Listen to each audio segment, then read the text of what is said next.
Greetings to everyone. I, Ankit Kanwar, am a first year undergraduate student at IIT Delhi. My entry number is 2021 AM10785. I am pursuing BTech in Engineering and Computational Mechanics. I would be presenting my ELL101 project, which is on crystal radio. I'll be describing the working of crystal radio. A crystal radio receiver is the simplest type of radio receivers. It was popular in the early days of radio broadcasting. It is named after its most important component, a crystal detector that was originally made from a piece of crystalline mineral such as galena. This component is nowadays replaced by a diode. They are passive radio receivers because they do not use any external power source. This leads to the disadvantage that it cannot power up a loudspeaker because of absence of amplification. They must be listened to with sensitive earphones.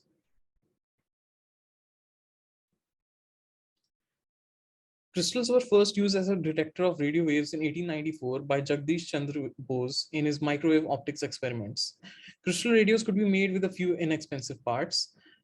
Being inexpensive, reliable, and simple to make, they were sold and homemade by millions and became the driving force in popularizing radio broadcasting. Around 1920, crystal sets were superseded by the first amplifying receivers. Crystal sets became obsolete for commercial use, but they still are built by hobbies, youth groups, etc., mainly to learn about the technology of radio. Crystal radios receive electromagnetic waves from amplitude modulated band. However, some frequency modulation receiving designs have been built too. The main components of a crystal radio are an antenna, a tuning circuit consisting of an inductor and a capacitor, a crystal detector or a diode in place of it, which acts as a demodulator. As we all know, demodulation is the process of extracting the original message signal from the carrier wave. And the last component is a transducer, which converts electrical signals to sound signals, that is audio. An antenna in general may be used to transmit or receive radio signals. In case of transmission, a radio transmitter supplies an electric current to the antenna's terminals, and the antenna radiates the energy from the current as electromagnetic waves. In case of reception, an antenna intercepts a radio wave in order to produce an electric current at its terminals that is applied to a receiver. The antenna would be acting as a receiver in the case of crystal radio sets. Next, we have a tuning circuit.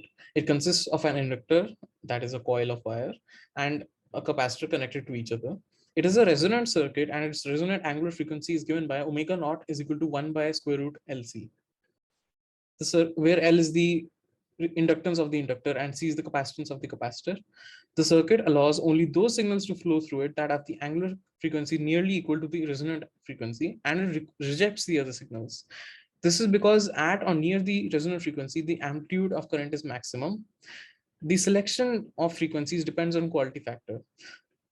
The higher the quality factor implies sharper peak in current amplitude, which implies more selectivity and which further implies selecting only those frequencies which are very near to the resonant frequency.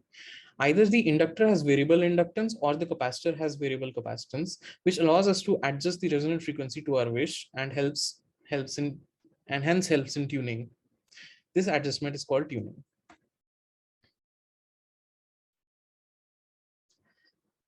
As we can see from the graph, as the quality factor increases, the peak of current amplitude becomes sharper, and the current amplitudes at other frequencies become more diminished.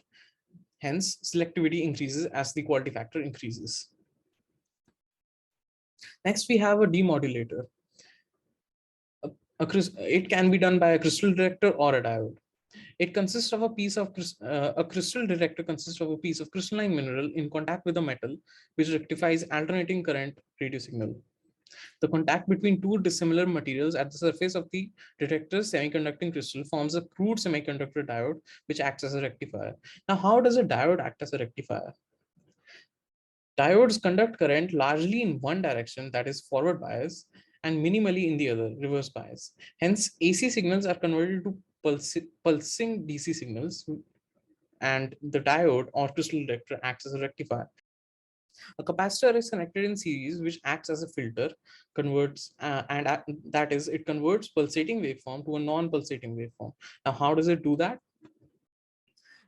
As we can see, the dotted output represents the output by the half wave rectifier, that is diode or crystal detector, and the capacitor helps in maintaining a smooth waveform by charging and discharging accordingly.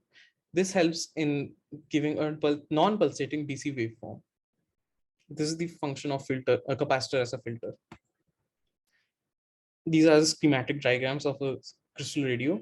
The LC circuit is called band pass filter because it only allows specific frequencies to flow as current through the circuit, and the diode acts as a demodulator or detector.